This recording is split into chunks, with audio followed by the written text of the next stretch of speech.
selama ini saya yang tidak tahu siapa dan apa, ya sedikit banyak jadi tahu. Maka ketika dalam penyidikan itu, masuk sekelas sampai nggak tahu. Loh, saya selama ini bersama Uma, nggak kenal siapa. Iya, dipinggir tuh langsung dibawa ke tengah. Ketika saya masuk di lapas, kemudian ada dari Bapas itu, Pak, lah kalau BAP nyilang seperti ini, terusnya di mana? Lah gitu, anjenengan saya bingung, beli saya.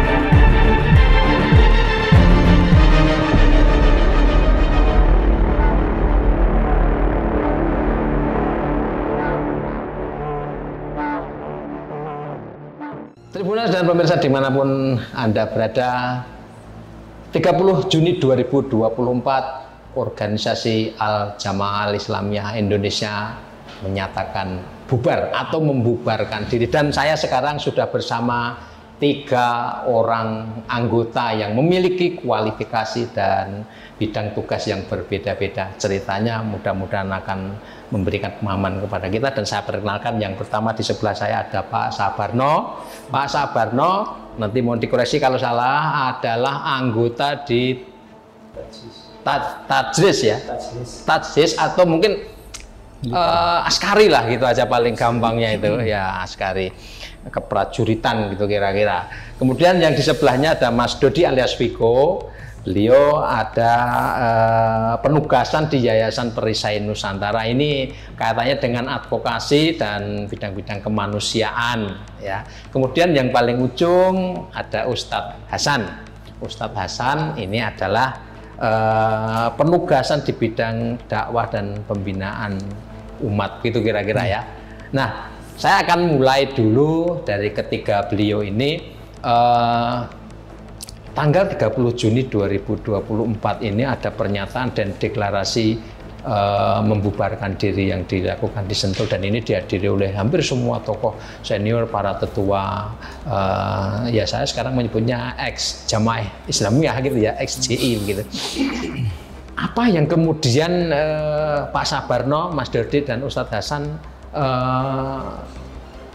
rasakan ketika kemudian mendengar ada deklarasi seperti itu? Kalau Ustadz Hasan bagaimana ini? Karena ini kan bersentuhan dengan umat ya, mau lebih intens gitu sebagai pendakwah dan pembina umat gitu. Jadi kalau kita dengan acara 30 Juni itu ya, itu karena saya juga pernah merasakan di dalam, dan di dalam kita diskusi kebetulan satu sel dengan sesepuh, sehingga memang itu yang kita inginkan. Karena di dalam memang kita sudah diskusi sejak di Polda, sejak di Cikes, kan kebetulan kita sering sharing dan seringnya kita menangisi perkara-perkara yang di sana memang sisi syar'inya masih perlu diperbincangkan, kemudian realitanya tidak memungkinkan lanjut begitu. Nah, kemudian setelah ada acara itu maka ternyata dari dalam sudah diskusi, yang di luar pun juga ada diskusi, maka ketemu jadi begitu. Dan pernah saya dikasih tahu juga, aslinya kita sudah beberapa waktu pengen membubarkan diri, cuman caranya seperti apa kan nggak ketemu momennya. Nah, kita kan lucu, mau pokoknya saya membubarkan diri, nanti saya ngomongkan siapa, kepada siapa, yang menerima siapa kan belum jelas. Maka tidak ada acara itu, ya udah itu yang kita inginkan. Oke. Jadi memang sebetulnya sekali lagi ini proses menuju ke kemarin itu deklarasi itu sebetulnya sudah panjang ya.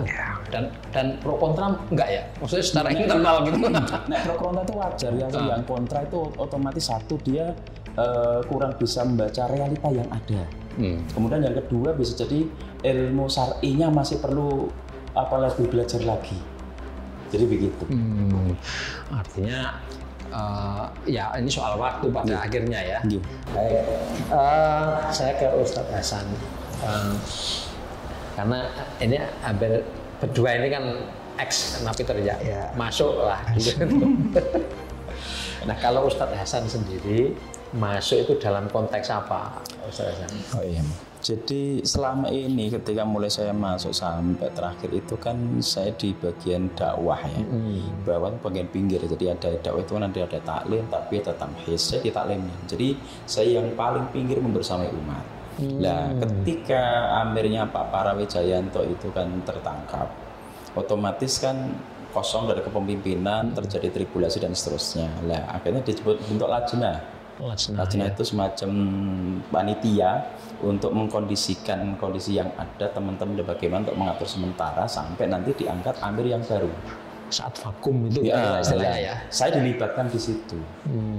Jadi selama ini saya yang tidak tahu siapa dan apa, ya sedikit banyak jadi tahu. Maka ketika dalam penyidikan itu, masuk sekelas sampai tidak tahu. Loh, saya selama ini bersama umat, nggak kenal siapa. Iya, di pinggir itu langsung dibawa ke tengah. Itu pun umur lajnah itu kan 9 bulan. 5 bulannya itu diskusi. Jadi bicarakan sekian banyak problem, solusinya gimana, seterusnya. Baru di 4 bulan terakhir baru mulai melangkahkan begitu. Namun qadarullah berbeda. Jadi mengapa diambil alasannya itu? Karena saya dilibatkan di lajnah itu. Nah, jadi perkenaan tuduhan dakwaannya itu apa itu kan itu kayaknya kan kalau secara fisik kan. Oh, cuma gitu aja. Ya, kalau jadi walaupun begini ya, itu dari ketika saya masuk di lapas, kemudian ada dari Bapas itu, Pak, lah kalau BAP-nya seperti ini terorisnya di mana? Lah gitu, anjenengan bingung beli saya. Maksudnya perbuatan materialnya itu di mana gitu ya? Karena memang BAP saya itu saya hari ini ngisi pengajian di sini, sini gitu. Nah, makanya itu permasalahan saya diikutkan di lajnah tadi. Panitia. Jadi memang kalau secara advokasi, itu kan kami sudah semua kena delik. Setelah diputuskan bahwa JI sebagai anggota teroris terlarang tahun 2010 itu korporasi terlarang itu otomatis memang semua anggota JI, tapi kan itu nggak menggigit, deliknya itu nggak menggigit. Nah, kebetulan beliau ini setelah diangkat jadi sebuah posisi yang nantinya akan menghidupkan JI kembali, ya ini kan, nah ini kena lagi masalah lagi. Kalau hanya mungkin anggota-anggota, nanti dulu masih sangar Sabarno, gitu. Buru Sabarno dulu aja gitu. Oh gitu ya. Iya itu dulu. Oke, jadi memang pasal di Undang-Undang Terorisme itu cukup kenyal juga ya. Kenyal itu artinya ini mau nggak ngapa-ngapain kalau langsung diambil. Tapi karena korporasinya itulah karena korporasi sudah ada baiat kan kita. Artinya secara material, ini sudah memenuhi syarat gitu kira-kira. Syarat, cuman kurang menggigit. Ada prioritas ini Sabarno yang kayak gini. Nah, Ustadz Hasan, kalau boleh tahu ya, karena Jamaah Islamiyah ini kan menurut penuturan Ustadz Siswanto tadi kan awalnya memang bentuknya itu kan belum kelihatan gitu ya. Nah, ketika kemudian Ustadz Hasan bergelut di bidang dakwah ya tadi umat di pinggiran gitu, itu waktu itu memang apakah menyadari bahwa saya ini ya bagian dari organisasi gitu? Iya. Dengan sadar ya. Iya. Tapi masalahnya begini, jadi kita berdakwah membina umat itu bukan dalam hanya semata-mata JI. JI itu sebagai salah satu wasilah aja, untuk gini jadi bahasanya. Ini ada makanan, sampai pengen menikmati saja atau pengen membuat sajian. Iya. Kalau sampai pengen menikmati aja, udah ikut kajian-kajian umum, kajian-kajian rutin, kajian kitab selesai. Tapi kalau sampai pengen mencoba untuk memasak ataupun meramu, ya nanti ikut berikutnya. Lah, ini yang dimasukkan ke JI.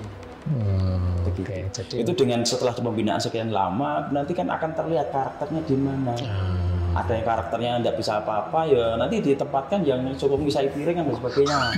Bahasanya begitu. Tapi ketika memang ada kapasitas sebagai ustadz, berarti nanti bisa di-upgrading, ditingkatkan kualitasnya. Tapi kok ada agak bau-bau militer, atau apa bisa masih muda lah, mungkin nanti diarahkan ke tajwid dan seterusnya. Jadi kualifikasinya ini melalui proses seleksi ya? Iya, karena masuk JI itu paling tidak itu butuh waktu sekitar 5 tahunan. 5 tahun? Paling tidak ya. Baru akan kelihatan ini potensi di mana diletakkan itu baru ketahuan ya. Kalau baru awal-awal enggak ya? Enggak. Pak Sabarno ini berarti udah kelihatan jelas ya, karena udah bisa nenteng. Kan nggak mungkin kita baru ngaji 2 kali langsung salaman, nggak mungkin. Nggak mungkin langsung bayar, nggak mungkin. Prosesnya panjang. Tadi sampai beliau katakan 4-5 tahun itu. Ada proses berjenjang gitu. Dan itu diselenggarakan secara rahasia atau tidak? Di proses-proses awal kayak gitu? Ada yang rahasia, ada yang tidak. Misalnya yang tidak, yang seperti apa? Yang tidak jadi gini. Yang untuk secara umum itu ada kajian. Ya, nanti ketika yang mulai khusus nanti ada semacam halaqah pembinaan kelompok, kemudian nanti dan namun acaranya kadang-kadang kita ngadakan acara kelompok halaqah ini jadikan satu acaranya family gathering. Berarti kan dilihat semua orang. Terbuka. Tetapi aslinya dia adalah ada manajemen di dalamnya begitu. Iya. Kemudian yang tertutup, misalnya tadi kan kalau yang tertutup nanti prosesnya, jadi mungkin di kita kan ada shelter tutup, shelter putus maksudnya. Jadi antara bidasa dengan yang lain nggak tahu. Jadi ketika di bagian udah selesai, nanti masuk bidang berikutnya. Oh, udah masuk ke situ, kita nggak akan ngurusi. Itu urusan dakwah sudah akan cawe-cawe di situ. Cawe-cawe, lebih udah masuk ke situ, udah kita nggak akan mau apa lagi gitu. Sama sekali. Iya. Dan itu sudah SOP-nya begitu. Iya. Begitu Mas Dodi. Jadi kalau yang saya alami, dan ini semua rata-rata begitu. Ketika baiat proses itu kita nggak tahu itu kita baiat ke JI itu nggak ada. Nama JI itu ada. Kita teksnya baiat itu nggak ada, kita berbaiat kepada JI nggak ada sih. Jadi awalnya kita pokoknya manut ustadznya sampai nawatona, kita beramal jama'i bersama. Namanya apa kita nggak disebut. Nama nggak penting begitu. Baru sekitar mungkin setelah jadi para pengurus, kita tahu JI gitu. Tapi bahwa baiat itu ada ya? Ada. Dan yang namanya baiat itu kan lazim semua organisasi. Iya sih. Organisasi profesi juga ada pengikatan sumpah. Kira-kira gitu ya. Kayak gitulah. Ya, hanya ini dibuat sangar itu. Baiat amal. Iya ya. Dan kesan di publik kan begitu. Baiat. Dan baiat sendiri kita kan ada catatan. Maknanya ketika pimpinan atau amirnya itu dalam posisi ketaatan kepada Allah, tidak bermaksiat, kita wajib taat. Namun ketika melihat ada semacam pelanggaran, ya kita berlepas diri begitu. Gitu. Jadi kita lebih nyaman. Makanya tadi disampaikan kita masuk dengan ilmu, kita keluar dengan ilmu juga. Iya. Dengan kesadaran. Jadi aslinya ya namanya baiat itu standar aja sebenarnya ya. Standar. Dalam organisasi ya kita bersumpah setia, ikrar gitu. Itu aja sama. Tapi bahwa ada yang dikerjakan, organisasi itu dikerjakan secara siri itu ya ada ya, yang terbuka juga ada gitu ya. Dan ini dilakukan bertahun-tahun oleh Al-Jamaah Al-Islamiyah begitu ya. Nah, Nah, berikutnya ini karena sebagian cerita sudah disampaikan dan ya mungkin kita semua boleh bersyukur ya sampai pada titik ketika evaluasi, pertimbangan dan lain sebagainya mengerucut dan kemudian dideklarasikan pada 30 Juni. Apa yang kemudian akan dikerjakan selanjutnya setelah ini? Mulai dari Ustadz Hasan dulu. Nah, saya ketika masih di Lapas Purwokerto, saya ditanya oleh petugas itu, Pak, saya nanti kalau bebas ngapain? Loh, saya akan kembali ke dunia saya. Jadi saya selama ini yang membersamai umat, saya akan tetap kembali ke dunia itu. Karena ketika saya dipisahkan dari umat itu seperti ikan dilepaskan dari air, mati saya. Maka saya akan kembali kepada dunia itu. Kalau toh mungkin ada perkara-perkara yang di sana memang berseberang atau dilarang oleh aparat ataupun yang berwajib, sampaikan. Sehingga saya akan tetap berjalan pada relnya. Yang penting saya tetap membersamai umat untuk lebih dekat kepada Sang Pencipta. Jadi maka ketika saya pulang itu sebulan paling saya istirahat. Kenapa? Karena banyak tamu. Tamunya tamu kolega, jamaah masjid, masyarakat, itu semua datang juga. Jadi iya pasti otomatis itu. Monitor ya. Jadi begitu. Jadi akhirnya sebulan itu saya enggak bisa kemana-mana dan enggak boleh kemana-mana. Namun di bulan berikutnya udah mulai ya itu memang dunia saya. Iya, habitatnya di situ ya, lingkungannya di situ ya. Akhirnya kembali ke umat ya, dakwah dan pembinaan ya. Baik, mungkin ini bagian terakhir dan mungkin nanti bisa masing-masing ya menyampaikan apa ya kira-kira pesan atau informasi kepada masyarakat ya tentang bukan pembubaran ya, saya bubarnya JI dan kemudian apa harapan selanjutnya dari masing-masing ini. Jadi pesan kepada masyarakat, juga harapan kepada mungkin pemerintah, mungkin ke negara, mungkin ke masyarakat juga seperti apa, mungkin dimulai dari Ustadz Hasan dulu. Jadi kalau mungkin pesan terakhir ya, jadi kepada umat masyarakat ya, yang jelas JI ini merupakan salah satu di antara organisasi yang ada. Jadi plus minusnya tetap ada. Jadi mungkin kalau yang minusnya sudah mulai dibubarkan dengan Askari sama Siriahnya, tapi bahwa masih ada dakwah yang bersifat jahriyah, ada dakwah secara umum, ada pondok pesantren dan seterusnya. Nah itu yang mungkin perlu didukung dan seterusnya. Kemudian berkaitan dengan kepada pemerintah ya mungkin merasa sampaikan kepada salah satu anggota Densus bahwa aslinya penangkapan itu terkadang tidak menyelesaikan masalah. Lebih-lebih ketika kita ketemu 1-2 itu penangkapannya kasar di hadapan anak-anak dan seterusnya. Karena ketika bapaknya ditangkap secara kasar di sini ada anaknya, kan selama tidak mungkin dia bisa melupakan memori. Jadi nanti bisa bisa dendam dan nanti bisa muncul perkara yang tidak diinginkan. Tetapi ketika diajak diskusi ilmiahnya seperti apa, realitanya bagaimana, itu kadang-kadang malah bisa membuka begitu. Mungkin itu yang bisa saya sampaikan. Oke, baik. Terima kasih untuk Pak Sabarno, Mas Dodi dan Ustadz Hasan untuk sharingnya. Saya kira ini akan semakin memperjelas apa keputusan yang sudah diambil para sesepuh, para tetua di ex-organisasi Jamaah Islamiyah, dan mudah-mudahan proses ini akan berlangsung smooth begitu, lancar, adaptasi, kemudian kembali ke tengah-tengah masyarakat kita semuanya. Baik, Tribuners dan pemirsa dimanapun Anda berada, demikian bincang-bincang kita, dan mudah-mudahan apa yang disampaikan oleh Pak Sabarno dengan kisahnya yang dramatis ya, 10 tahun tidak pernah tersentuh, DPO ini luar biasa. Sekarang sudah kembali ke titik balik. Mas Dodi yang banyak mengadvokasi dan dia juga sekaligus sebagai napiter. Ustadz Hasan juga sudah kembali ke habitatnya karena beliau mengatakan tidak bisa hidup gitu ya, karena memang habitatnya ada di umat begitu.